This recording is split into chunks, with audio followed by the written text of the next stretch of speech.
there was almost a patriotic task. We have to export, to diversify our exports, find new markets, to become solvent and have our economy working on normal basis. I did a so-called special export program that could join public and private sector together to make Brazilian products competitive in the foreign markets, and also to create value added to the Brazilian raw materials. Hello and welcome to Brazil is Not for Beginners. Today I have a special guest, Roberto Giannetti. Roberto is an economist and international trade expert. He served as director of Chemex, of Fiesp. He works now for Ligi. He has an extraordinary career of over 50 years in international trade, promoting Brazil around the world. Roberto, thank you so much for joining us.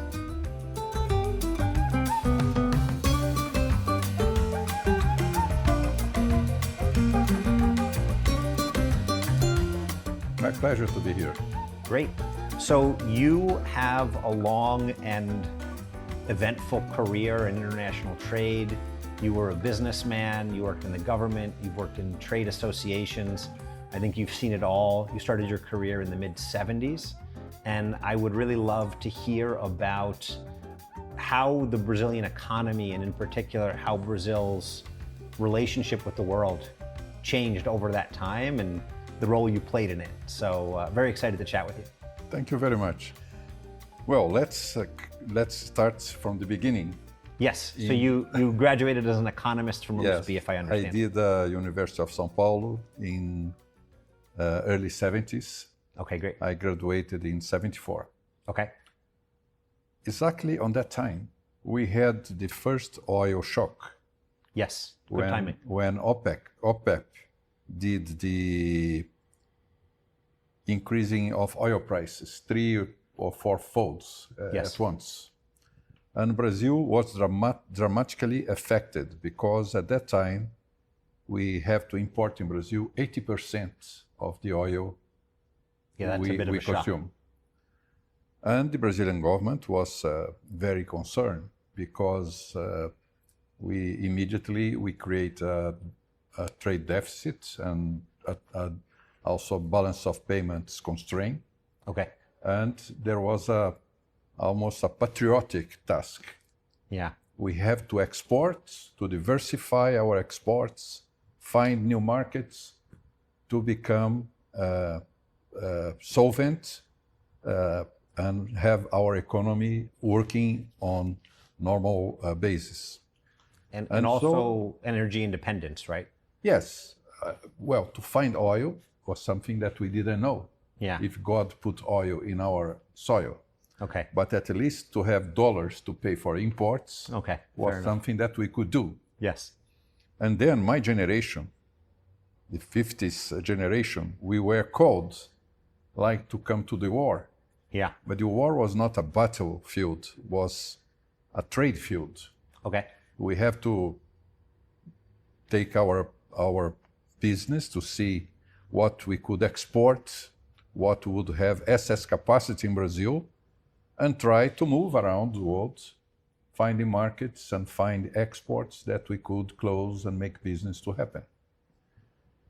And I was very fortunate to some extent, because by chance, we have been called to close a business of beef exports to Nigeria.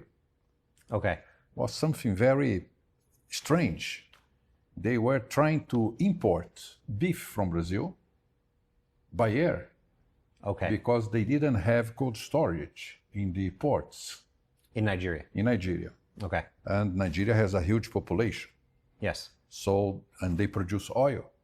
Yes. So it was a kind of complementarity with Brazil. They were running a lot of surplus.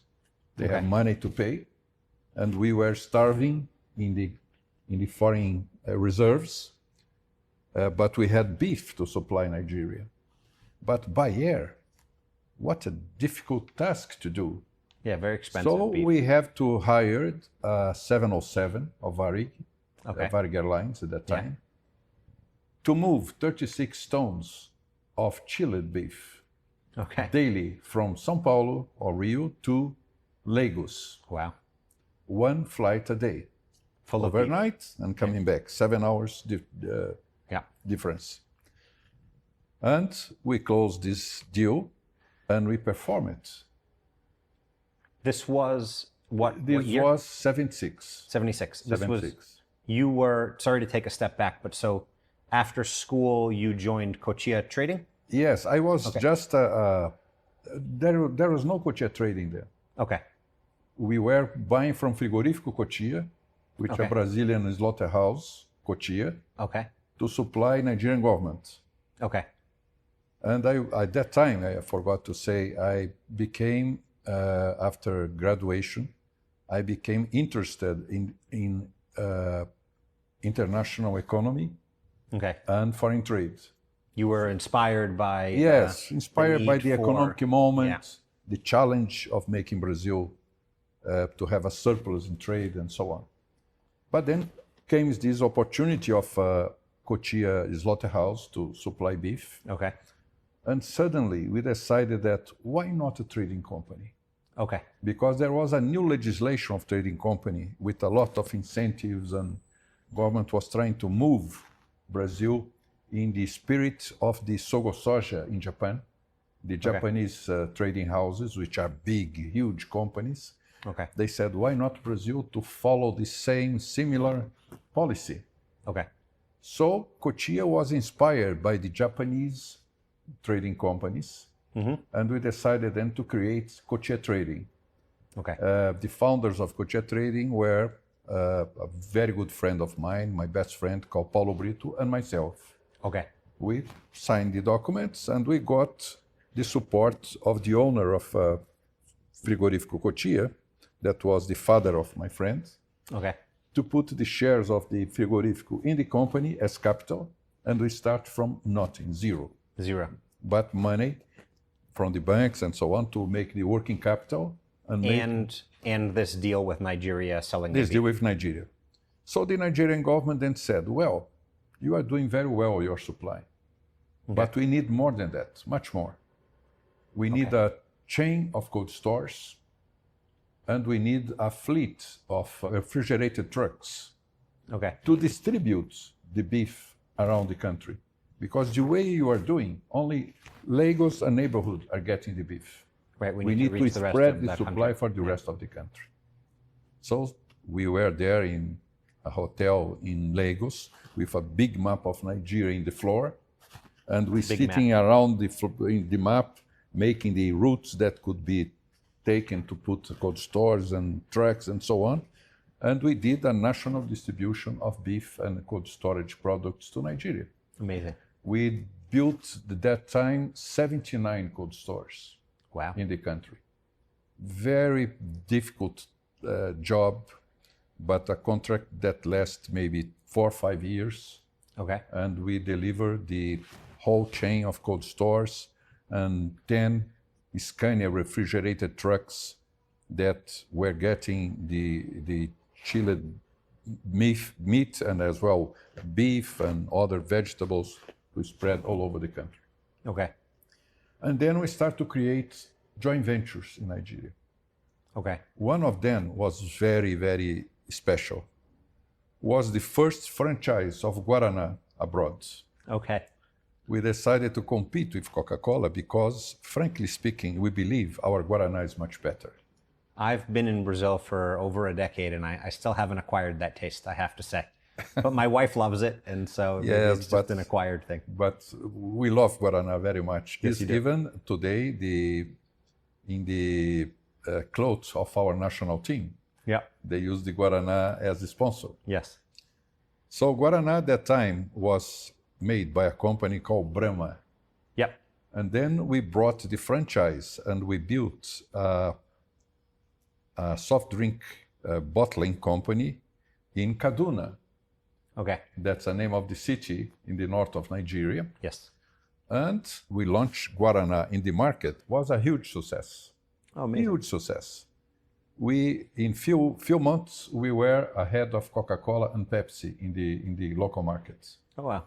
with outdoors and everybody speaking, oh, this new soft drink, have you tried it? No, Guaraná, and so on. So Brazil became very fashionable in Nigeria at that time. Interesting. And also, of course, we have the support of the image of one of the most admired men in the world, that was Pelé. Okay. Pelé used to go to Nigeria almost every year. I met him in Nigeria a few times. Amazing. At that time. And only the presence of Pelé was something amazing. Yeah.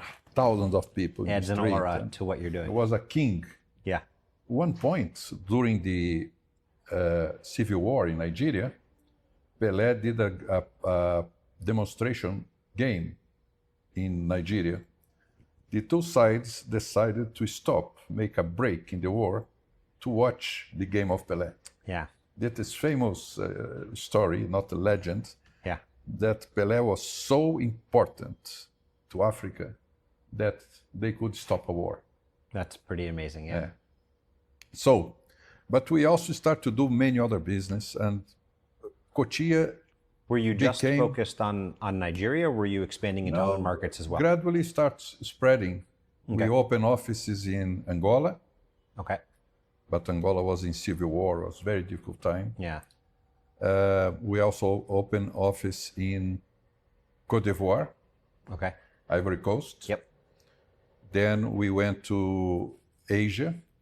In 79, we start doing business in Singapore, Malaysia. Okay. Then we start also exporting to China in the early 80s. Okay. I came first to China in 85, That's early. very early. Everybody there just opened. by bicycle, no hotels, almost very few hotels, Yeah. and was still a very closed country at that time. Absolutely. And I was happy to see a country was so mysterious, so Different. important, different. And I did many friends at that time in China. Imagine, we start exporting steel from Brazil to China. Amazing. Today, they have 50% of the world production.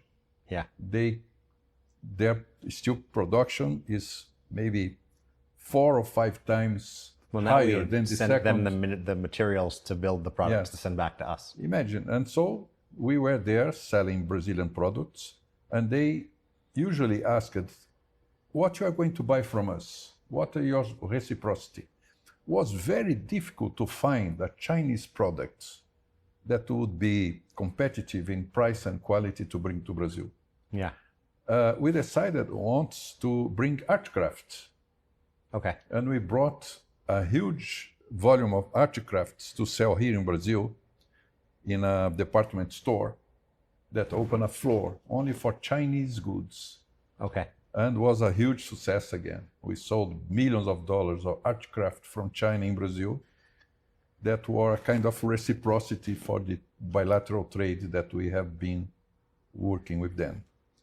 Then we start also with South Korea, Japan. So Cotia became, in 85, the largest Brazilian trading company, the second largest exporter among all, Wow. just after Vale, Wow. ahead of Embraer, ahead of many others, big champions that were also building their portfolio. And we're also diversifying not only markets, but products. Yeah. At that time, remember, we start only with one supplier, Frigorífico Cotia. Yeah.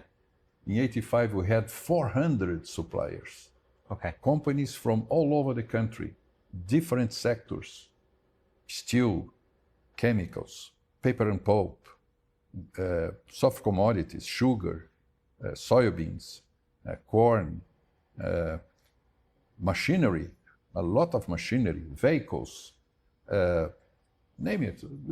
We did a huge portfolio of suppliers and products, and we became a diversified trading company with diversified markets, Amazing. and based in Brazil with 14 offices around the world, Incredible. connecting 5 continents and about 1,000 employees, high-level employees, not because all white collars with degrees, some. And that was maybe one of the best experience at that time in terms of internationalization of Brazilian company. Yeah. Because was not only our own company, but we also helped many companies to establish their first business abroad. We start doing some kind of consultancy for engineering companies, the contractors that at that time were also starting, like Odebrecht, Andrade Gutierrez, Mendes Juniors, OAS. We were the ones that were opening doors, introducing them to foreign markets, helping them to structure their business. And we did a lot of supply of building materials to their plants. So this was the kind of partnership that we built with different companies, different sectors, helping Brazil to become a competitive and diversified exporter. Amazing. You said that you and your generation were kind of inspired to help Brazil export. How did the economy change in this, I think, kind of 10 years that you were with Cotia Trading? So Brazil was beginning to open up, beginning to push as a country, kind of as an from an economic standpoint, this idea of pushing for export, trying to find dollars. How did that change over this period that you were at Cotia in particular? Well, by the economic circumstances, Brazilian economy was very close at that time. Yes. We had a huge bureaucracy to get import license. Everything was controlled. Yeah. Companies had to present a foreign trade program, import-export, to get the balance of each company. And we had an agency called CASEX. Okay. That was the controller, coordinator of the Brazilian foreign trade. So to go to CASEX every week was more or less something necessary for companies that were doing imports, because they have to cry for their import license. If not, they would be out of raw materials or machinery or things like this. So trading companies were very useful to help these companies to import. But we also tried to escape from this situation, opening up the Brazilian economy. Okay. But was not easy, because the shortage of foreign reserves were always there as a threat to more imports, because we had to, the only way to get foreign reserves was to having a trade surplus. Okay. The financial market stopped to finance Brazil and many other countries, by the way. Latin America in general, they suffered the Latin American debt crisis of the 80s. Yes. And this was something very critical to us, because the only way to make foreign reserves was to have a surplus. To have a surplus, you have to control imports and promote exports. Mm-hmm. And this has been the rule, the law, until the late 80s. Okay, so this was the environment you were playing in, there was a moment, very interesting moment, that in 87, that Brazil did a moratorium. Okay. Central Bank of Brazil was out of reserves, and we had to stop paying the foreign debt and interest. Mm-hmm. And the banks became crazy, international banks. How Brazil could do that? We were talking about $65 billion. At that time, a lot of money would be like maybe 400 billion today, something like that. Large amount. Well, then I was at that time very close to the Brazilian diplomatic service, and I was called to represent Brazil, a private sector Brazil, in a meeting with foreign ambassadors in Geneva. Okay. To speak about the economic situation and why Brazil was obliged to be a closed economy. Okay. Was not exactly my my wish. Yeah, no pressure. We had to be open, but we were obliged to be closed. Then I went there and I explained this Brazilian situation. And I believe I got a very good result because many ambassadors from European countries and even the American ambassador, they announced their support because they saw a Brazilian private young man speaking the truth. How could you could ask Brazil to pay the foreign debt and at the same time to eliminate our trade surplus if you don't finance our, we have no more access to international finance, Yeah. we could not pay. We don't print dollars. Yeah. By the way, the only country that could print dollars is the United States. Yeah. How do you intend that we could pay in reais? At that time was cruzeiros, cruzado Yeah. novo, I don't remember. That's a deadlock. Yeah.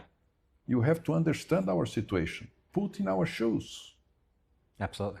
And they, well, maybe it's true, you have to do that and so on and so on. But was not something that we wish to keep closed. Right. So in early 90s, the situation start to move forward. So at this point, you've left Cotia, correct? Yes, So you're 89. doing something. So 89, you left Cotia. I left Cotia. And you started. I started a new group called Silix, and was a diversified business. We had a mining company, stock exchange brokerage, develop business, and including trading. I did also a company called Silix Trading, and we start exporting a number of products, but especially steel. Steel was a product I knew very well.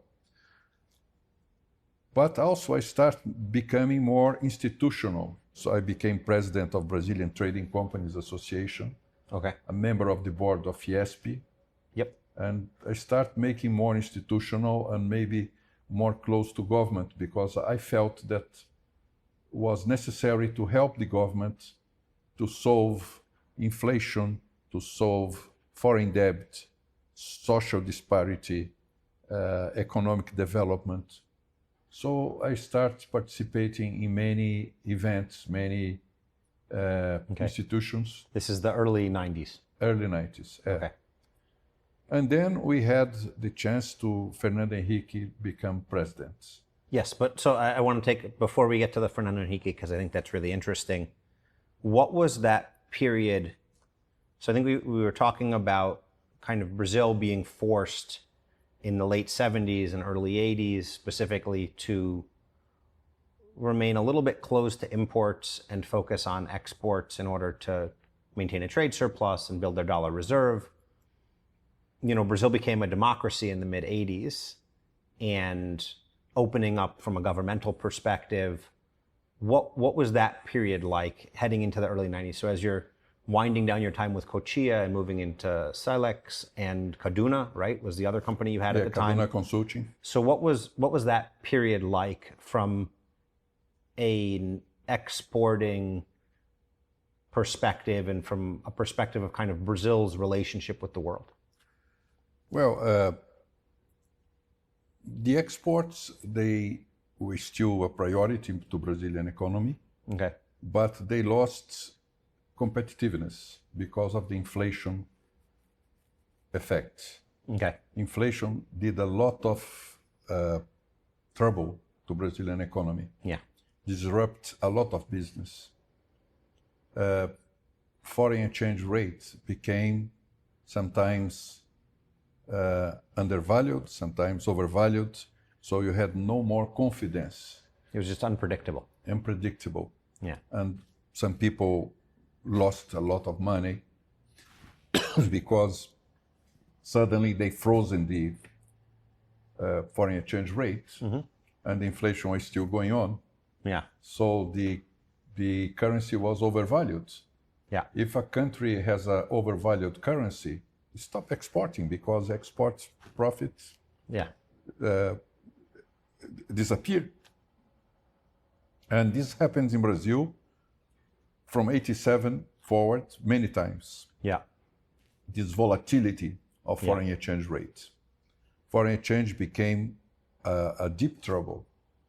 Before that, we had the system of mini devaluation, the indexation of the foreign exchange rate was equivalent to inflation every day. Okay. It was Brazil's very unique economy at that time because the indexation was so sophisticated in Brazil that we had the prices, relative prices, almost equivalent all the time because everybody was moving up together. So this situation was trouble for exporters. So since 87, I believe Brazil became much less competitive than before. The gold times of Brazilian export rush was 75 to 86. Okay. Right when you were there. So you were this able to was ride the it. time that I really get a good experience to become a Brazilian trader and successful business that we did on Cotia. And that, I imagine, inspired what we were talking about previously. So this interest in the institutional aspect and being able to try to create the environment for that to happen again, right? So you said kind of there was this gold period where, you know, there might have been inflation, but it was indexed and everything was under control. You could still be a successful exporter. Brazil was a competitive producer.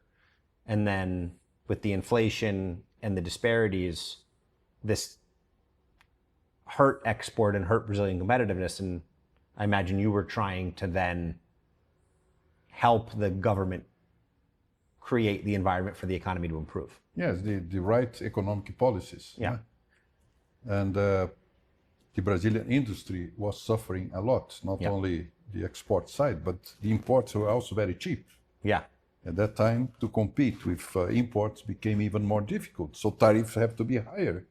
Yeah. So all this was a completely turbulence, a confused situation in Brazilian economy, Understood. Yeah. which did a lot of trouble and defaults and closing of factories and business. But we had to survive. Then we have created again, and I participate in this moment as advisor to Brazilian government to recreate things like export finance, Finex at that time, they called ProEx, the BNDES to become the Exim Bank of Brazil, and also to keep again promoting Brazilian exports, which are still very necessary. Right. And this comes now to the time of the Fernando Henrique Fernando government. Henrique came with a very good team of economists. Amazing. To create the so-called famous holy Plano Real. Yeah. And then start a new chapter of Brazilian economy. Yeah. We solved inflation. Inflation became close to zero, 1-2%. But there was still a problem. The anchor of the inflation policy was foreign exchange rates. And interests were very high.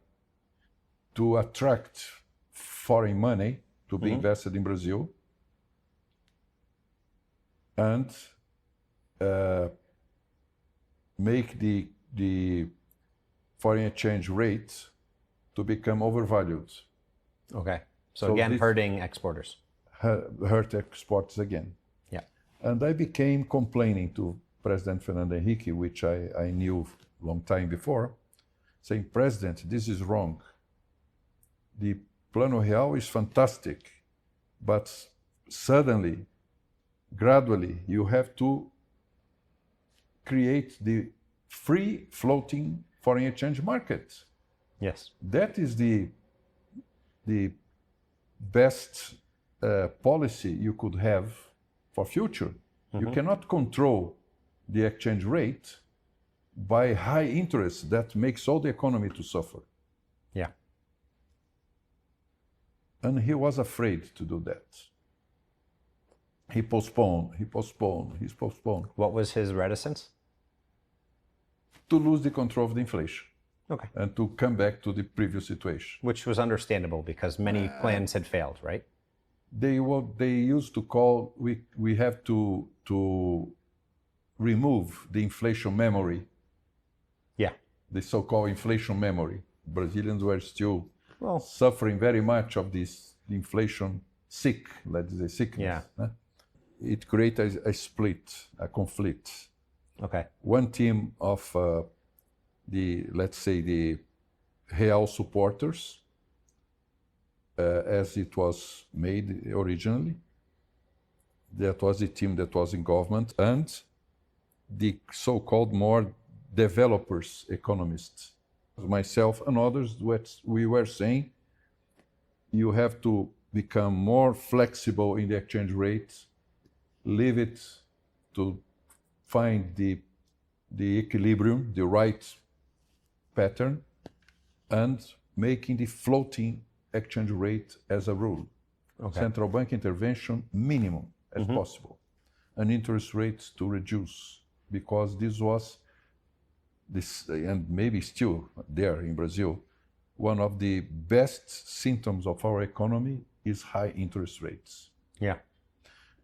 Then 99 came with the opening of the situation change, because I said, if you don't make this transition by coordination, voluntarily, it will come from the market. At one point, market will say, we don't believe anymore in your economic figures. And this happens everywhere, not only in Brazil. Yeah. It happens in Thailand, South Korea in 97. Yeah. Then was the crisis of Russia. Yep. Before we had the crisis of Mexico. Yeah. So it was just to see that countries with more than 4% deficits in current accounts over GDP, they are eligible to a crisis. Okay. Of lack of confidence of the international finance markets. Okay. Because they cannot keep having current account deficits year after year, except one country. Yes. You know which is? The United States. Because they produce the dollars.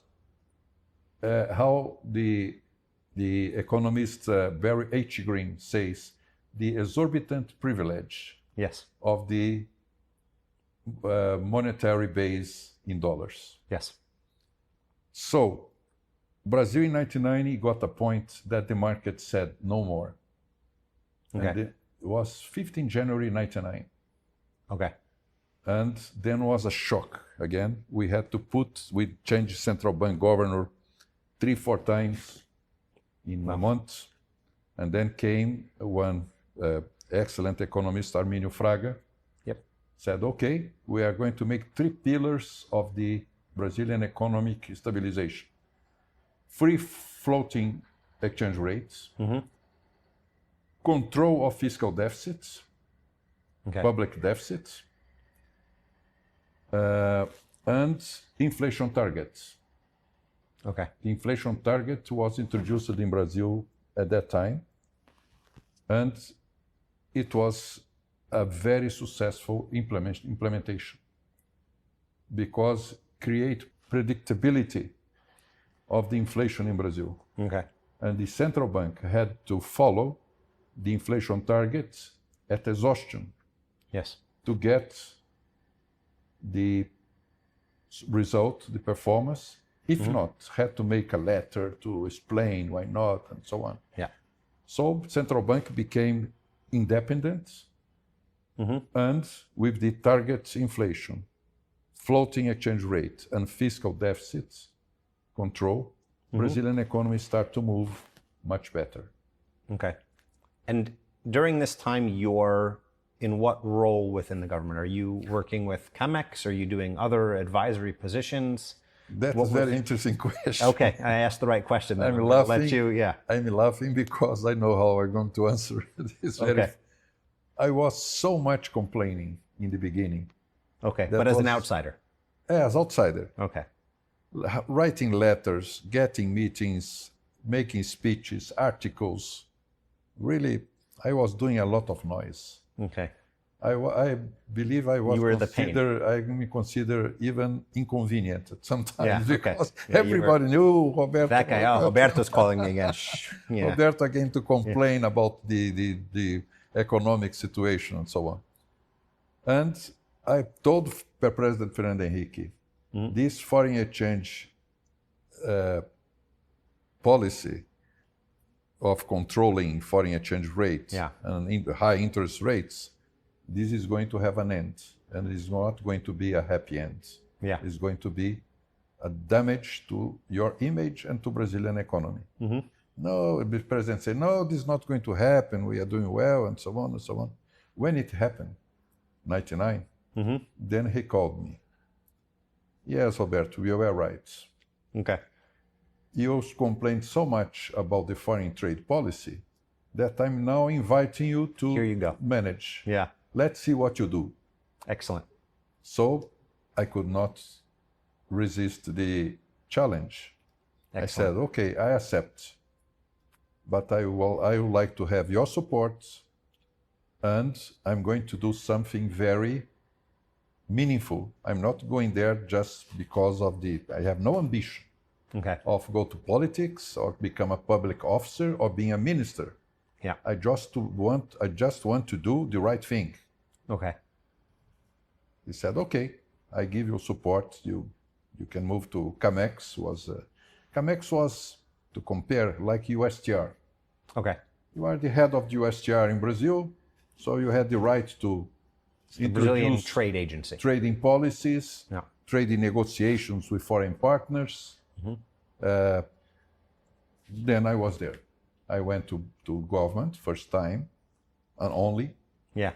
and I spent 3 years in CAMEX making a lot of policies and a lot of activity, sometimes some disputes, but was very, very interesting time. We start to negotiate foreign trade agreements with different blocs. Mercosur got some importance. We start negotiation with European Union, which is now made.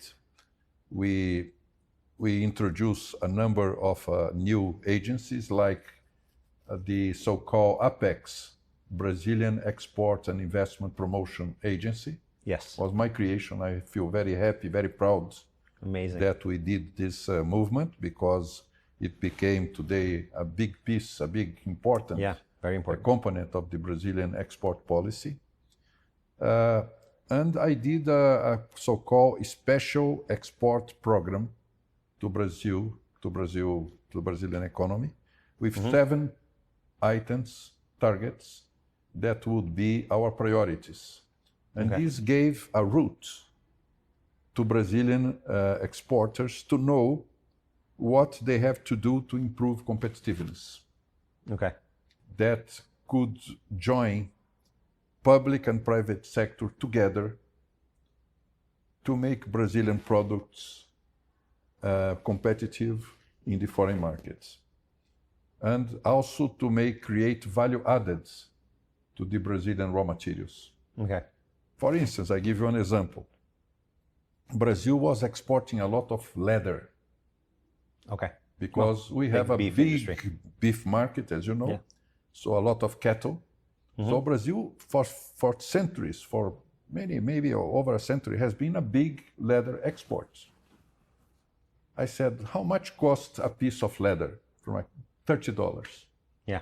Okay, if we make the industrialized leather from $30 to $100, 3 times.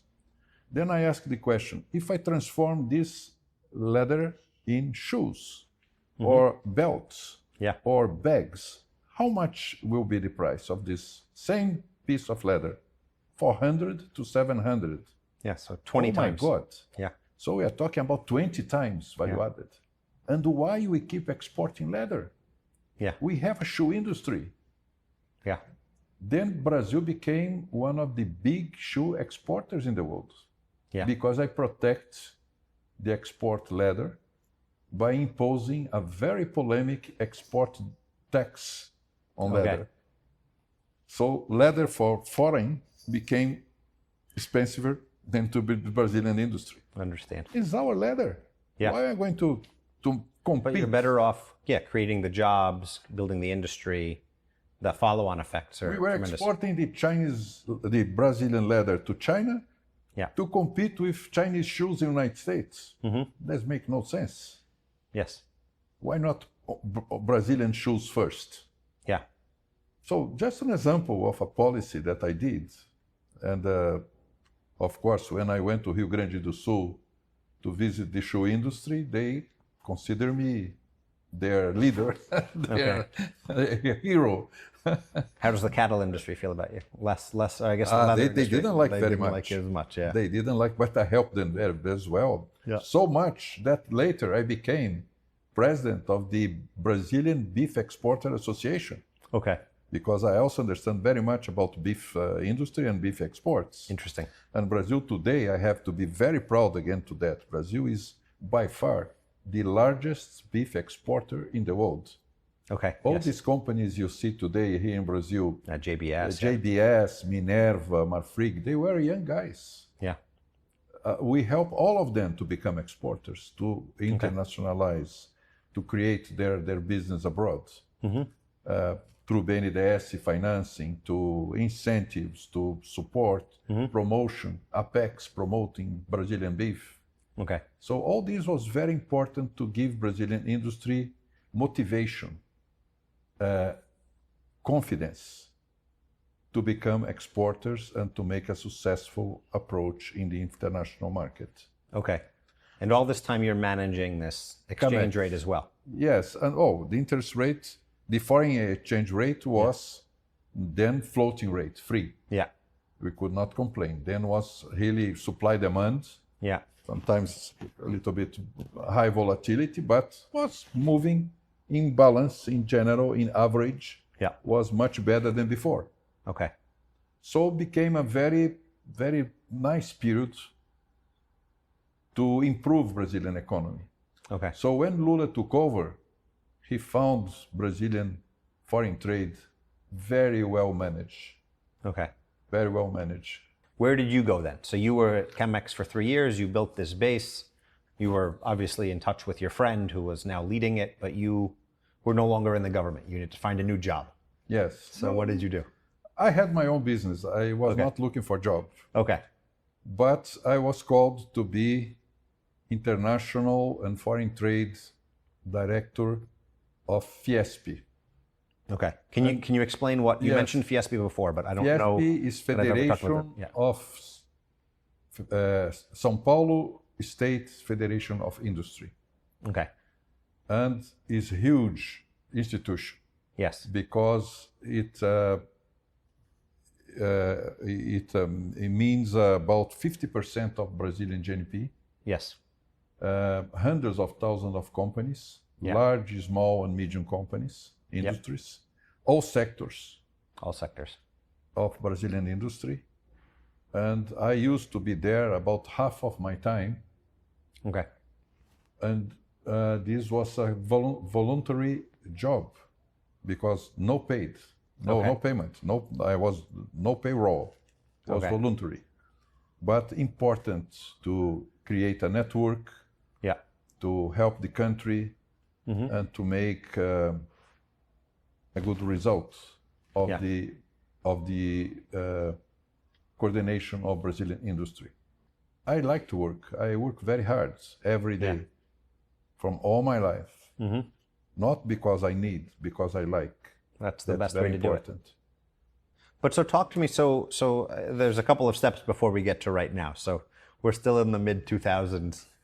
What was those were starting to be the boom years of Brazil, right? And the growth, It wasn't quite the Economist cover, but it was the lead up to the Economist cover of Cristo Redentor taking off, right? So what was the Brazilian economy? What was the trade export space like at that time? What were the challenges that you were managing, and what were the opportunities that companies were taking advantage of? Well, at that time at Fiesp, I was very much in a situation where I had to manage my economic theory, Okay. my understanding of economic theory to practice. I explain why. Because I was very much in favor, as I said before, to opening up Brazilian economy. Yep. Reduce bureaucratic barriers, import controls, reduce tariffs, facilitate trade, and promote exports. Okay. But not all the Brazilian industry was in favor of that. Okay.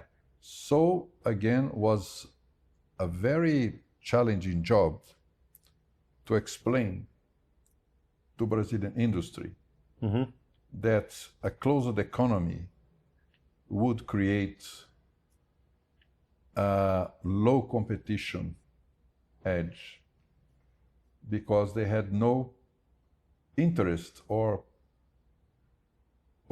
threat to compete. But what was their rationale? They just didn't want to invest, so they didn't want the competition, and they were thinking short term, or what was their, again, I used the word before, but what was their reticence in terms of opening it up? What were they trying to protect? Protection is comfortable. Okay. You don't need to compete. Yeah. So you don't invest. You take more dividends, but you don't grow because you don't export. You don't have any movement that would bring to you some concern. How to improve your business? How to improve your quality? Yeah. Like take an example. Textile industry. So let's say that is very protect. Tariffs 30%. Yeah. Import license making import controls very hard. Yeah.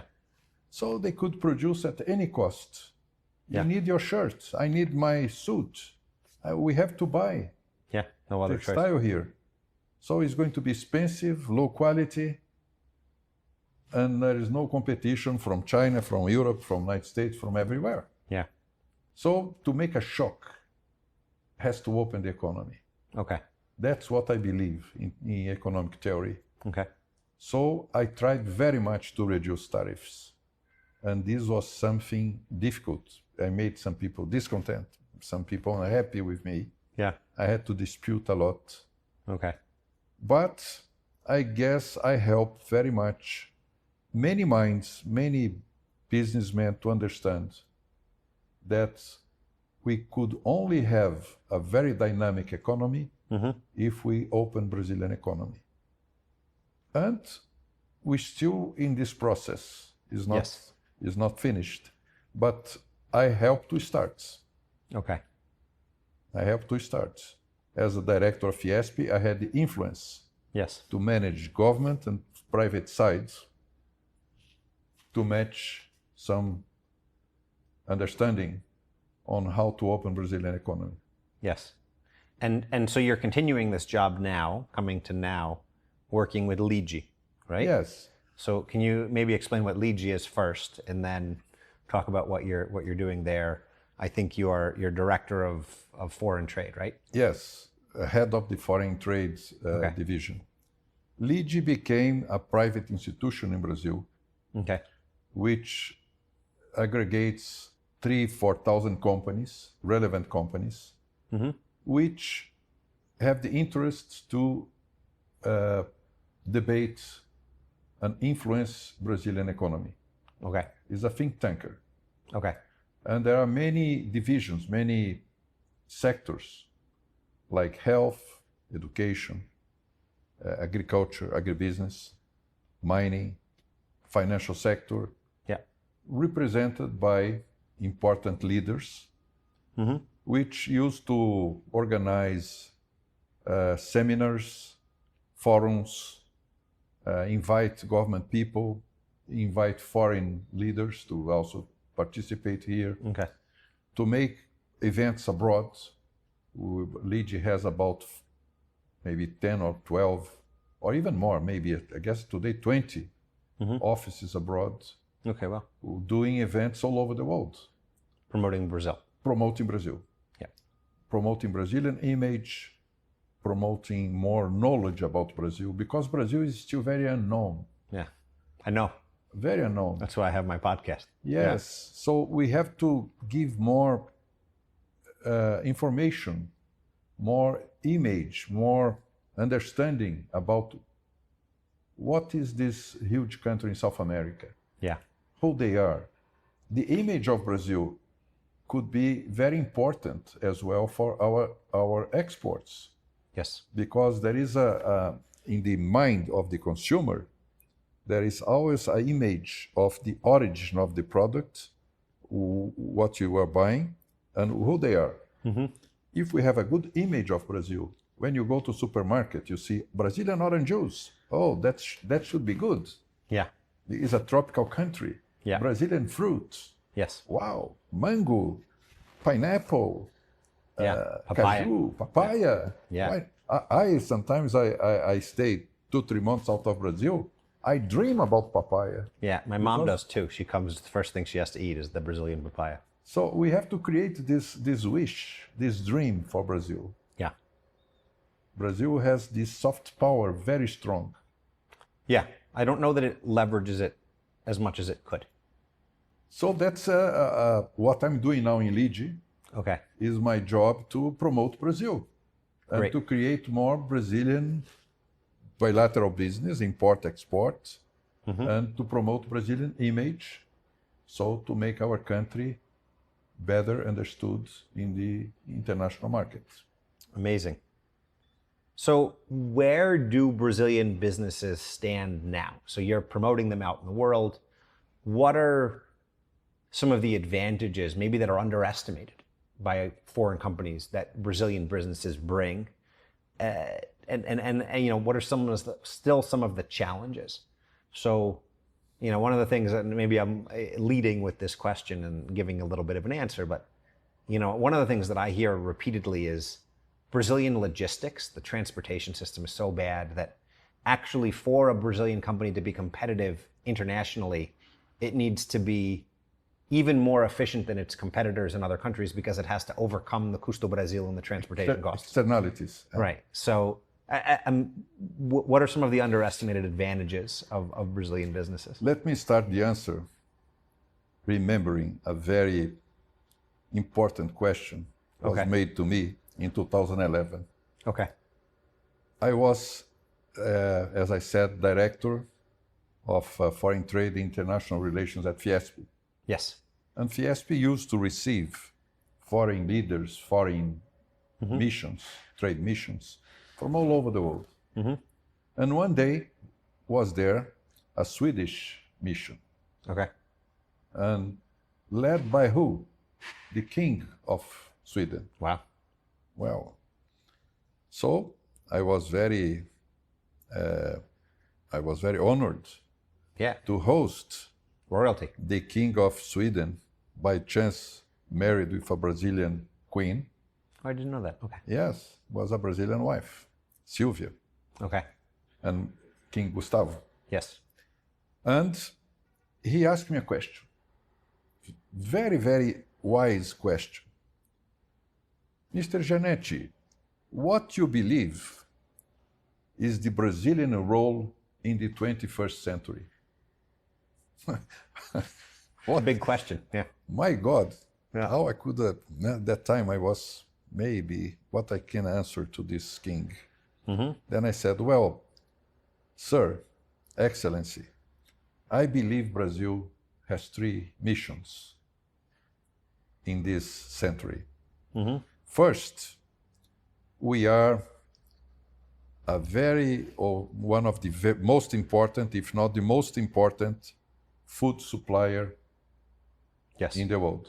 So we are an agricultural power. Yeah, largest beef exporter, all the fruits. Beef, orange juice, name it. You can make a list of 15 products. Absolutely. We are number 1, number 2, with the United States. Yeah. You are the 2 big producers of food in the world. Second, we are also a power environment, biodiversity, the largest, by far, largest biodiversity in the world, largest tropical forest in the world, preserved. Yeah. You can, some people can complain, but if it comes here, and I will show you what is Amazon. It's a green carpet. Yeah. It's still there. We don't destroy our forests. We are not irresponsible. It may happen some deforestation, but this is minimum. It's 1%, 2%. We are still by far the largest natural reserves in the world. And in addition to that, we have 12% of edible water in the world. Yeah. And don't forget, water is going to be a very valuable and scarce item in the future. Absolutely. And third, we are becoming energy power. Yes. Because the renewable, that time was still not so much as today, renewable energy. Well, but I knew that hydro dams. Wind, well, we had hydro, but wind and photovoltaic was still in the early beginning. But I was in Fiesp, I knew that this was moving very fast in technology, in low cost and so on. So that Brazil is going to be one of the largest energy suppliers in this century. And energy is going to be a strategic geopolitical item. Yes. And today I don't need to say anything more. But he said, well, very good. You really impress our mission with this answer. We took note and we are going to follow up and support Brazil as such, because you really have a very important mission to the 21st century. But you ask about competitiveness, and it's true. We are missing investments in Brazil in infrastructure. Our ports, our roads, our railways are very, very low efficiency. Yes. And our soybean producer has to be much more competitive than a US farmer. To overcome that barrier. The FOB price is the same. Yeah. But their cost to the port, let's say, is $30 per ton. Yeah. Not to mention For the US has soybean, Brazilian soybean is 80, 90, 3 times more. So in the pocket of the farmer, the American farmer has more money than the Brazilian. Yes. But our cost is lower. So we still have the margin, the profit would be about the same. Imagine if we had a very good logistics, unbeatable, because our productivity per hectare is higher. Yes. We did a miracle in Brazil. From 1975, when I start working, to 2026, 50 years later, we increase agricultural land of occupation by double, from 20 million to 40 million hectares. Okay. Okay? And our grain production, believe me, grew 10 times. Okay. From 30 million to 300 million tons. Yeah. Which means productivity. 5x.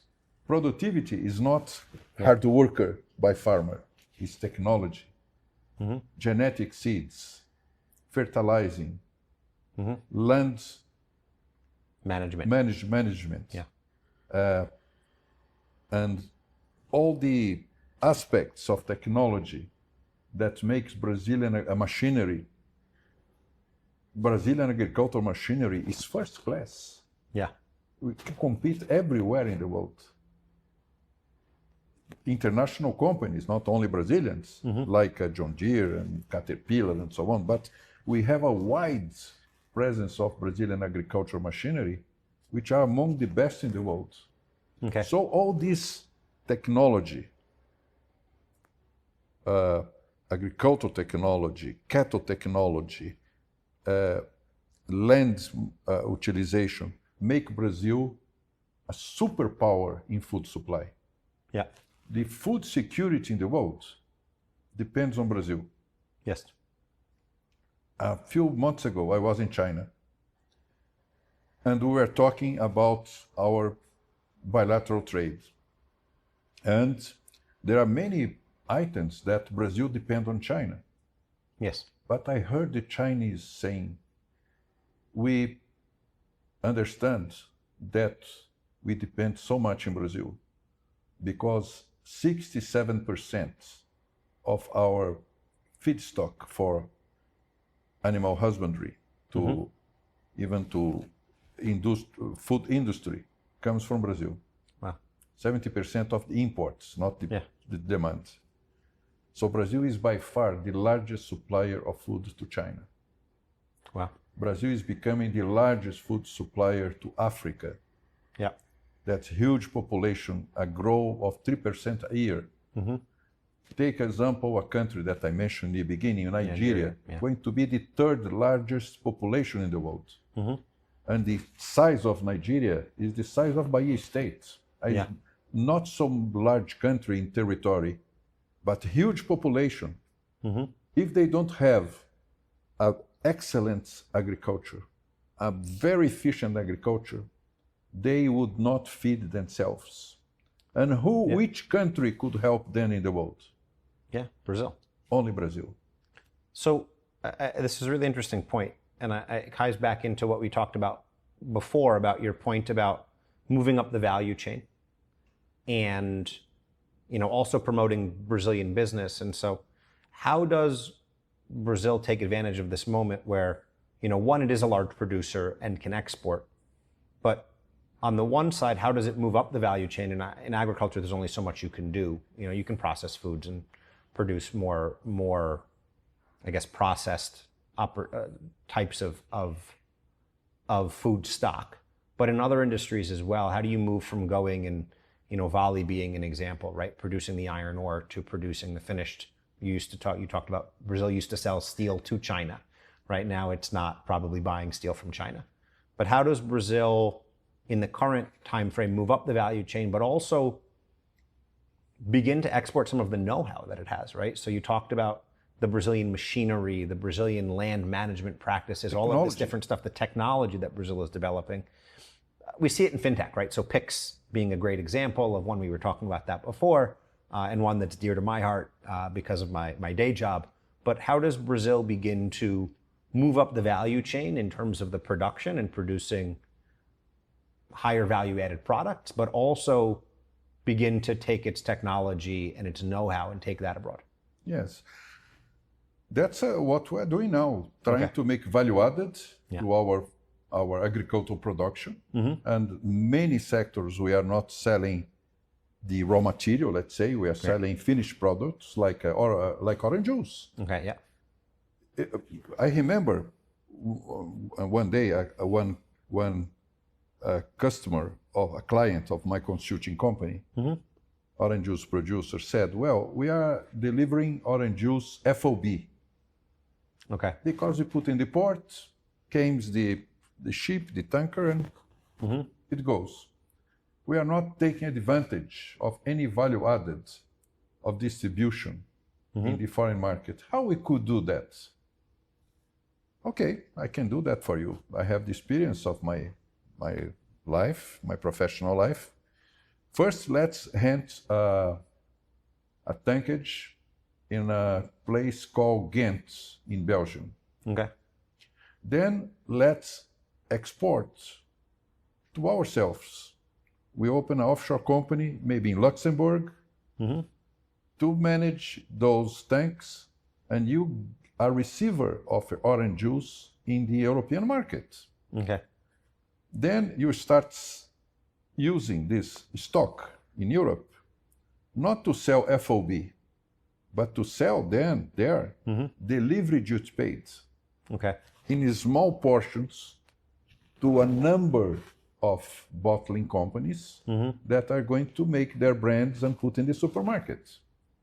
But one day, maybe you should buy one of these companies, or two, or three, or five. Yeah. And then you are bottling your orange juice in Europe. Yeah. I will not then advise you to buy a supermarket. You don't need it. Yeah. But you are going to be as close as possible To the customer. to the consumer. Yeah. And then your value added is going to be 4 or 5 times what you have today. Yeah. And they did it. Amazing. They did the offshore company. They land the tankage. They implement the solution, the planning I did, and huge profits.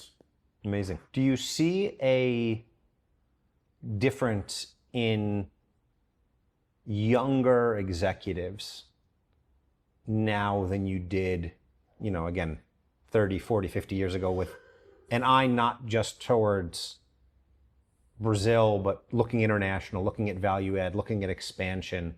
How has the Brazilian executive changed in the time that you've been doing this as well? Oh, changed a lot.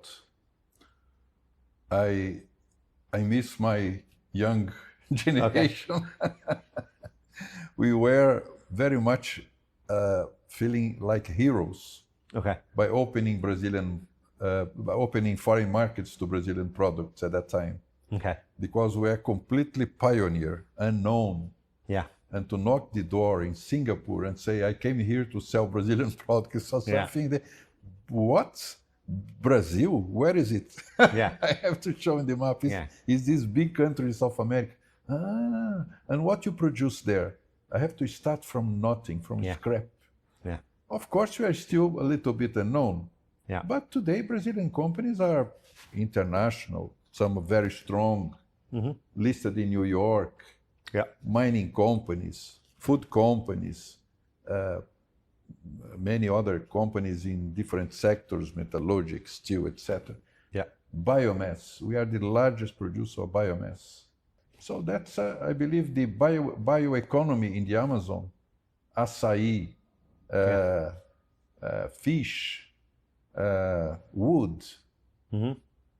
Brazil is the country. Yeah, absolutely. What advice would you give to foreign companies that are being engaged by Brazilian businesses looking to go abroad? Well, they should understand Brazilian culture, Brazilian way to do business. Yeah. Because it's different. No? We are, to some extent, unique in terms of doing business. We are more informal. Yes. We are very soft. Yes. We are not hard lines, not straightforward like Americans, for instance, or like Japanese. Yeah. We are maybe a little bit, we used to laugh, a little bit to create a good environment. Then we even say, why you came here? For doing business. Yeah, I forgot. Yeah. So we spoke about football, about this, and oh yes, let's now do business. Yeah. There is a kind of environment preparation. Yeah. To make the more smoothly conversation than going straight forward with limit of 5 minutes. Yeah. It's if you don't say it, it's gone. No, we are more relaxed than usual, than normal. And we also have a kind of feeling that is instinctive. That Brazilians are very sensitive to people. We know when we have a good partnership or not. Yes. That I don't know how to explain. Okay. Maybe is a little bit native. Because Brazil has a country of immigration, maybe we did so many influences in Brazilian culture that we feel at home everywhere. Yeah. We are very easy to adapt to any culture. You were asking about, or you were mentioning the other services that you provide for businesses coming to Brazil. So what would you, kind of high level, briefly, what would be the advice you'd offer to companies that are beginning to look at Brazil? And I know that's a big question. No. We could spend a whole nother podcast on it. I have been doing this for so long time that I'm even laughing. You have a tight answer, Yes, first thing I say is the following. Well, Brazil is a huge market. Brazil is an excellent country to invest. Yeah. Most of the investors in Brazil are very happy with the profitability, the confidence, the results, performance they did in Brazil in the last decades. However, you have to be prepared because Brazil is not for beginners. No, I know that Brazil is for professionals. Yeah. Because it's very complex, very unique. And unless you drop your mind in Brazilian culture, you'll never understand how we behave, how we feel, and how we think. And if you don't understand, you don't have the empathy with the Brazilians, you are not going to perform well. So you mentioned, this has been great, Roberto. I really appreciate all this time. This has been a fantastic experience to hear your journey and to learn from you. And I know we could spend hours here chatting about these things, but I also want to be cognizant of your time. Like you said, you work hard every day. But you mentioned in your last answer the comment about Brazil is not for beginners. So obviously that's the name of this podcast. And I always like to ask my guests at the end, what does that expression mean to you? This expression means that to come to Brazil and work here and live here, you need to change your mindset. Okay. You have to behave like a professional. Okay. To learn what is the Brazilian way of life. Okay. And to learn how to do business in Brazil by understanding the bureaucracy, understanding the tax system, understanding the business community, the politics. They have also to understand our negative sides. Yeah. And not accept it, but understand. Yeah. And we have to change, we have to improve. And we count on everybody's efforts to move to a better country, a better life quality in Brazil. And I used to say to foreigners, they're always welcome, because if there is a country in the world with open doors ever, is Brazil. I also always like to ask, is there a Brazilian expression or habit that in all the travels you've been doing and all the work you've done with international people that really helps explain Brazil, or maybe that just stands out that people notice about Brazilians that they don't understand? Why do Brazilians do that? I don't get it. So is there either an expression that you really like about Brazil, or is there a habit that you always have to explain to foreigners when you're with them? There is an expression of an important Brazilian writer. Okay. That is very funny to say in Portuguese, not so funny to say in English because miss the accent. But says, junto dos bons que a gente fica melhor. Okay. Guimarães Rosa. Okay. Very famous author. One of the best diplomats and writer in the Brazilian history. Amazing. Yeah. Roberto, this was fantastic. I really do appreciate you coming on. How can... You're still doing consulting. You haven't retired yet. You're still busy at work. Oh, for sure. How can people reach you? How can people follow you? How can people engage with you? I am on Instagram, Giannetti234. Okay. Of course, in WhatsApp, when they have my number, in internet. And I do in Ligi a lot of events, conferences, speeches, events all over Brazil. And that's my life. Thank you again. This was great. My pleasure, Isaac. Thank you very much. It was a very nice conversation. Excellent. Thank you so much for listening. I hope you enjoyed as well.